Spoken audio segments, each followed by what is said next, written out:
जीत के खातिर बस जुनून चाहिए, जिसमें उबाल हो ऐसा खून चाहिए, ये आसमान भी आ जाएगा जमीन पर, बस इरादों में जीत की गूंज होनी चाहिए। हेलो नमस्कार साथियों, स्वागत है आप सभी का बीआरसी नंबर 1 स्टूडियो पॉइंट में।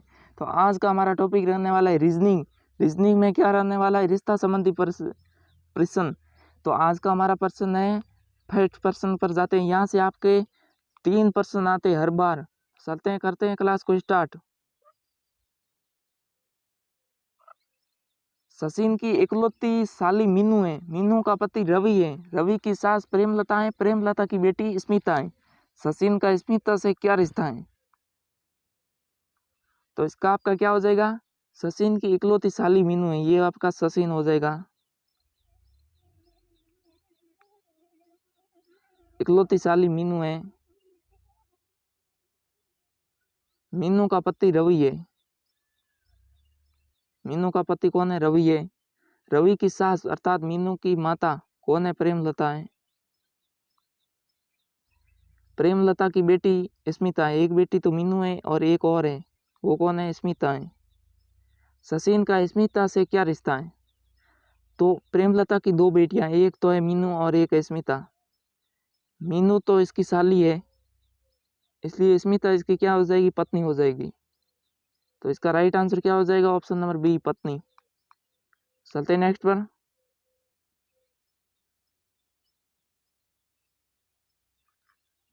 सुरेश ने एक फोटो की ओर इशारा करते हुए कहा कि उसकी माँ की माँ मेरे पिताजी की माँ है।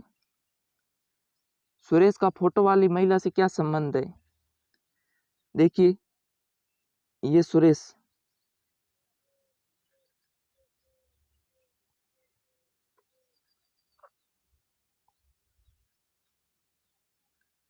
सुरेश ने एक फोटो की ओर इशारा किया, ये मान लो फोटो है, इसकी ओर इशारा किया।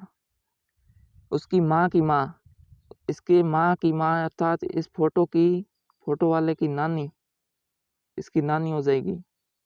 मेरे पिताजी की माँ है, इसके पिताजी की भी माँ है ये, अर्थात जो फोटो वाले की नानी है वो इस सुरेश की दादी है।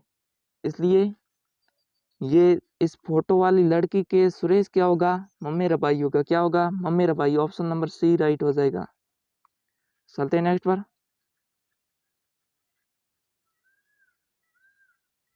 बबूल का परिचय कराते हुए गीता ने कहा वह मेरी माँ की माँ का इकलौता पुत्र है।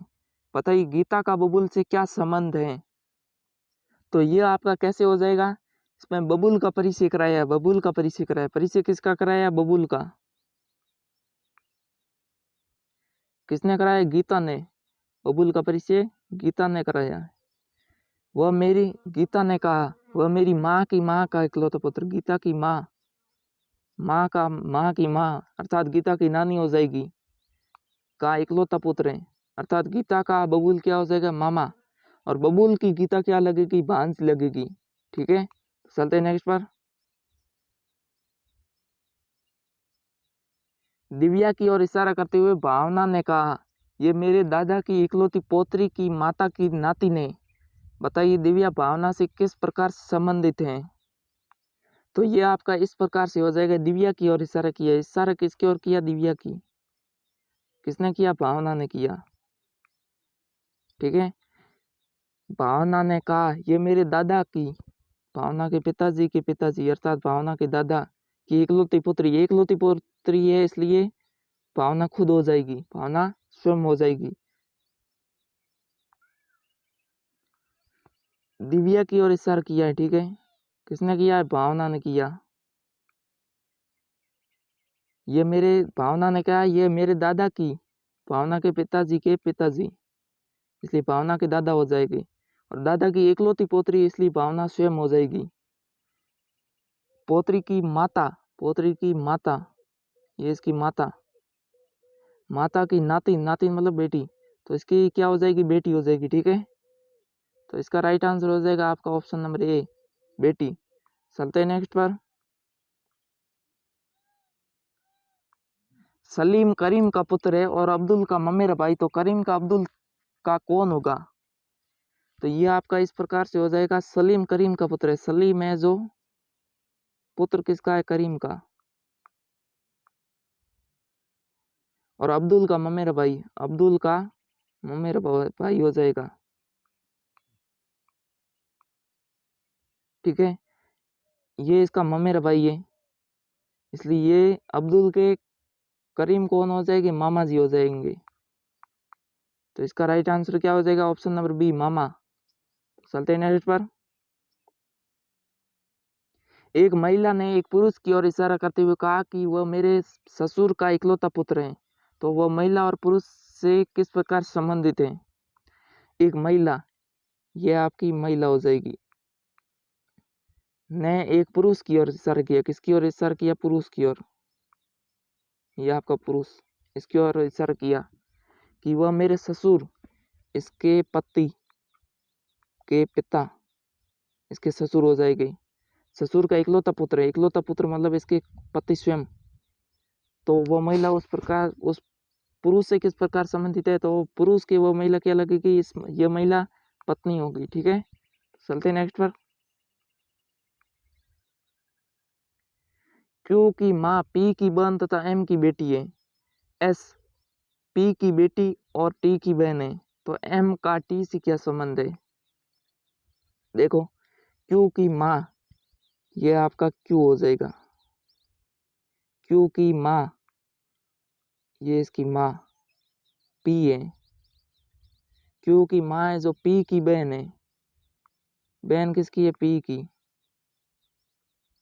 क्यू की माँ है जो पी की बहन तथा एम की बेटी, ये दोनों किसकी बेटी है, एम की बेटी है।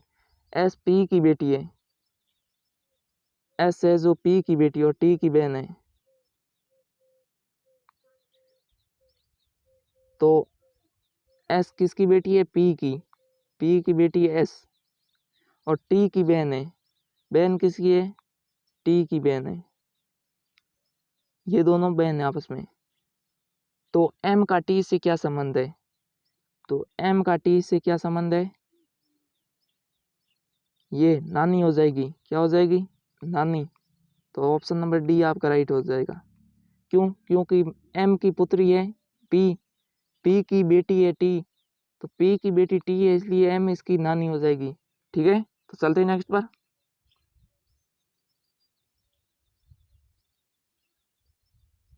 मीनी यदि सिंपी की ससुरी बहन है, बहन नहीं है, गर्ल लिखा हुआ है, बहन हो जाएगा,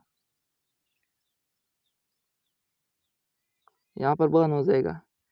बहन है तो सिंपी मीनी के पिता की कौन होगी। ठीक है, मीनी यदि सिंपी की ससुरी बहन है, ये मीनी हो गई, सिंपी की ससुरी बहन है, सिंपी की ससुरी बहन है, तो सिंपी मीनी के पिता की कौन होगी, तो सिंपी मीनी के पिता की कौन होगी, तो मीनी है जो मीनी के पिता और सिंपी के पिता आपस में क्या भाई है, तो सिंपी मीनी के पिता की कौन होगी, भतीजी होगी, क्या होगी, भतीजी। चलते हैं नेक्स्ट पर। सुशील राघव की बुआ है, तो सुशील के पति राघव के कौन होंगे, सुशील, ये आपका सुशील हो जाएगा। राघव की बुआ है सुशीला, ओ सॉरी ये लड़की है, सुशीला राघव की बुआ है, सुशीला बुआ किसकी है, राघव की, इसकी ये बुआ है, मतलब इसके पिताजी की बहन है। तो सुशीला के पति राघव के कौन होंगे, तो सुशीला के पति है जो राघव के कौन होंगे, तो बुआ जी के पति क्या लगते हैं आपके, फूफा लगते हैं, क्या लगते हैं, फूफा। इसके लिए आपका राइट आंसर क्या हो जाएगा, ऑप्शन नंबर डी, फूफा। चलते हैं नेक्स्ट पर।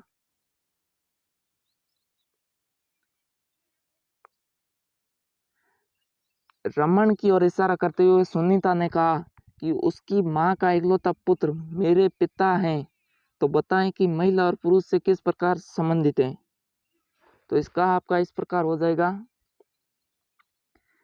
इशारा किसकी ओर किया, रमन की ओर, किसकी ओर किया, रमन की ओर करते हुए सुनीता ने कहा किसने, सुनीता ने कहा, किसकी ओर इशारा किया, रमन की ओर, उसकी माँ। सुनीता ने कहा कि उसकी माँ, किसकी माँ, रमन की माँ, माँ का इकलौता पुत्र मतलब कौन, ये रमन खुद मेरे पिता हैं, मतलब सुनीता के कौन है? पिता हैं। ठीक है। रमन की माँ का इकलौता पुत्र मतलब रमन खुद, और सुशीला का पिता सुनीता का पिता रमन हो जाएगा। तो बताइए कि महिला और पुरुष से किस प्रकार संबंधित है? तो इसका राइट आंसर हो जाएगा आपका ऑप्शन नंबर डी, पुत्री। ठीक है। तो चलते हैं,